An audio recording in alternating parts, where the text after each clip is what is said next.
gone from candy to a wonderful, wonderful bakery in New York that serves all kinds of things that are allergy-free. And that's an amazing, amazing feat, really. Yes. It is. And we have Erin McKenna on this show with us, the owner of BabyCakes on Broome Street in New York City.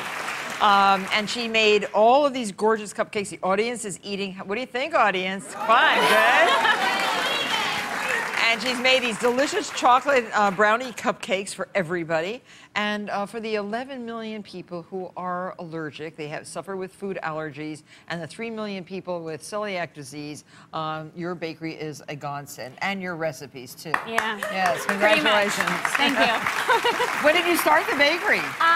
It pretty much started almost 3 years ago. I had the idea for the bakery because I myself suffer from food allergies. So there were all these amazing bakeries around town. Yes, yeah. And I couldn't go anywhere. And I moved to New York, and there's all these amazing bakeries. And I just thought it would be a good idea to open a place where anyone can go and have that same experience. Well, you know, we had a cupcake taste-off here at the studio. Yes, I know. And cupcakes came from every single bakery, and one of the very best was from BabyCakes. Yes. And then I was told that there was no sugar, no eggs, no milk products, no butter, no gluten, what else? Sugar, dairy, wheat, gluten, yeah, no sugar, soy. dairy, wheat, soy in these delicious cupcakes, and I couldn't believe it. It was really an amazing thing. So, congratulations! Thank you have very really much. perfected the Thank you. art of baking without any of those things. It's really great. So, you're going to show us how to make these brownies today? Yes. We're going to start with the brownies. So the ingredients sort of look normal sitting here on the table. They look normal, but they're crazy. Yeah. We have. They are. And you've worked with, have you worked with nutritionists? And how do you find out? How do you find out, for example, about xanthan gum? Well, I mean, I did a lot of research when I became inflicted with food allergies. I had to find a way to get, desserts for myself. So I started researching, how to create them. And agave nectar instead of sugar, right? Yes. Okay. Applesauce instead of eggs? Yes. What's instead of milk? Well, this recipe, we don't use any milk substitute, but, depending if you're not soy sensitive, then you can use soy milk or rice milk. And the flour is garbanzo and fava bean flour. So there's no wheat. Okay, good. Yeah, it sounds disgusting, so show us how to do this. Good. No, I don't think it sounds disgusting. It sounds unusual. It sounds very savory. Okay, so we start out by putting in 3/4 plus 2 tablespoons of garbanzo fava bean flour. And then I like to do it in order. So then I do my potato starch. Now, potato starch for what? It's just another binder starch to hold it together. And then 2 tablespoons of arrowroot. And that's like arrowroot is like cornstarch, but it's arrowroot. But yeah, exactly. It's made out of arrows. And then we put in a 1/4 cup of... Not really. What's that? 1/4 cup of unsweetened cocoa powder. Okay, so cocoa powder is okay. It's okay, yeah. You definitely, if you're, you want to find a brand if you're nut allergic or dairy allergic that doesn't process it in a plant. You're one of 12 kids. Yes. And Mother is here in the audience today. Hi. She's right there. Doesn't she look cute? Yeah. Is that Mrs. McKenna? That's Mrs. McKenna. Okay, Mrs. McKenna, welcome.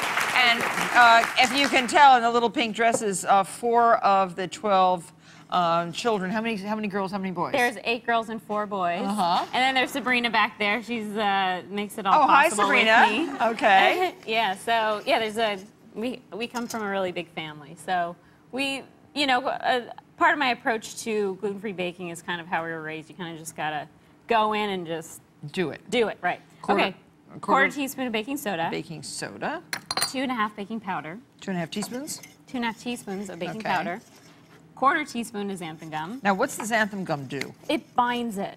Okay. Okay, because there's no gluten, so you need something that's gonna, get that. I got a little dust over here too, so we'll get that in there. Okay, and then 1 teaspoon of salt. So is anybody allergic to salt?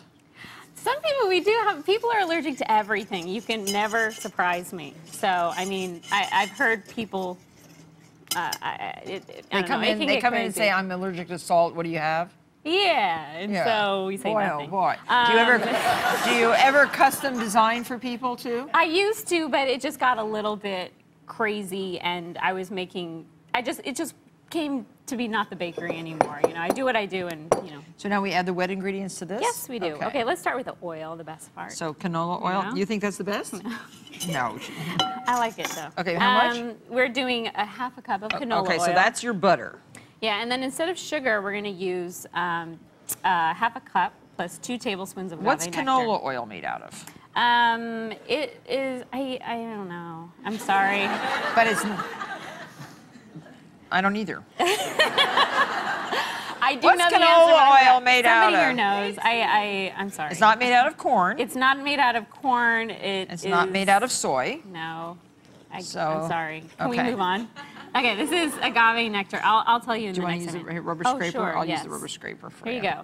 Okay. Let's get the agave nectar in there, and it's a good So substitute for agave, sugar. so is it sweet?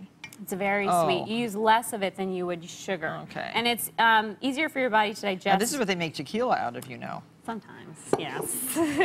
And then a half of a cup of unsweetened applesauce. Do you want to put it in there? Okay. Thank you. Unsweetened applesauce. Okay. Do you make your applesauce at the bakery? Yes, we roast our own apples and puree them there Oh, because I think it adds a lot of depth of flavor to it. So you roast them? Mm-hmm. Oh, that's good. Okay, and then we're going to put in 2 tablespoons of vanilla. Oh, so you use a lot of flavoring. We love oh, I it. see. Okay. We love vanilla. We don't skip. Okay. So vanilla with chocolate. Mm-hmm. Okay. Brings out the cocoa And what flavor. is, okay, so you have cocoa for the chocolate flavor. Oh, it's a very nice batter. It looks typical cake It's pretty, batter. It's pretty typical. Okay, so next we're going to go over here and we're going to add half a cup of coffee. Coffee. The coffee also, for Is anybody gluten-free allergic baking, to coffee? I actually have never heard of anybody I allergic hope to not. coffee. And 2 cups of vegan, gluten-free chocolate Yes. chips. These are amazing. Okay, so you can stir that so up. you stir that up. And what the coffee does, you can use hot water if you don't want to use coffee or decaf coffee. But it just heightens the flavor of the chocolate, Yeah, doesn't exactly. It brings out the flavor. And, you know, your it adds oven- a little, your oven should be at what temperature? 325 degrees. Okay, and you bake these for like, what, 12 minutes? Or About 12 minutes, yeah. Okay. 6 minutes, rotate it. Okay, now where do you want to Are put these this? sprayed with vegetable spray? Yes, it is. Okay, and that's all right. Yep. Okay. So what we're going to do is fill them up about 2/3 full. Okay. So- And these are mini cupcakes. So have you ever figured out caloric intake on such a thing? Yes, I do. And what is it about? I think the Is it more brownie or was less? like, oh, it's definitely less. Definitely The less. brownie's about 50 calories. Okay. So you pop these into the oven, and it's fantastic. So these are some of the best brownies you've ever tasted. When we come Yeah. back, Erin's going to teach us another great recipe for a cinnamon cake.